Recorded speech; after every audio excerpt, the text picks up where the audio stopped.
কি অবস্থা? আরে আমি ভাবতেছি পরীক্ষা সবকিছু শেষ, তো ভাবতেছি পিকনিকে গেলে কেমন হয়? ভালোই তো, ভালোই। সিলেট স্থির জায়গা দোস্ত। না ট্রেনে কিন্তু যাওয়া যায়। এক মিনিট।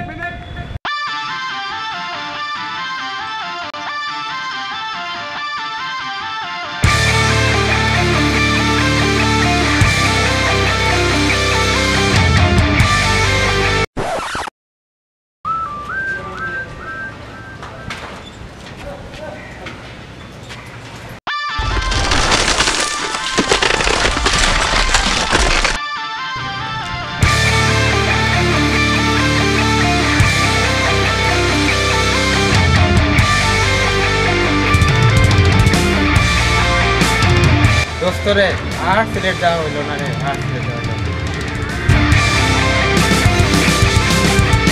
এই বেটা হাত ছড়া, তোর সমস্যা আছে বুঝছি তো, তুই মুখে হাত দিস কেলে? সমস্যা আছে, অনেক বড় সমস্যা আছে। ট্রেনে যাবি যে বললি, ট্রেনের টিকিট কাটবি কবে? দোস্ত তুই চিন্তা করিস না, আমরা এক সপ্তাহ আগে বুক করে ফেললাম, একটা পুরো কেবিন বুক করে ফেললাম, সমস্যা নেই। ওখানে যাবি বুঝলাম, যাওয়ার পরে অনেক থাকবি কই? ওই সময় তোর চিন্তা করতে দেবো না, বড় বাইরে আছে ম্যানেজ করে দেবো সব। আর তোর সিলেট যাবি, সিলেটে চা বাগান ছাড়া ঘোরার জায়গা আর কই আছে? জাফলং আছে, রাতার গুল আছে, স্টেডিয়াম আছে, মাজার আছে, আর কি চাই তোর ক? বিছানা কান দিবা। আর ওখানে খাবার দাবারের অবস্থা কি? এটা কি ঠিক আছে? খাবারে কি অভাব আছে? আচ্ছা বুঝলাম, তোরা সব কিছু ঠিক রাখছস, টাকা পয়সা সব ঠিক আছে? সব কিছুই ঠিক আছে। 3000 টাকা কিংবা 4000 টাকা হলে আমাদের সব কিছু আনা হয়ে যাবে। এক মিনিট, আমার এখানেও সমস্যা আছে।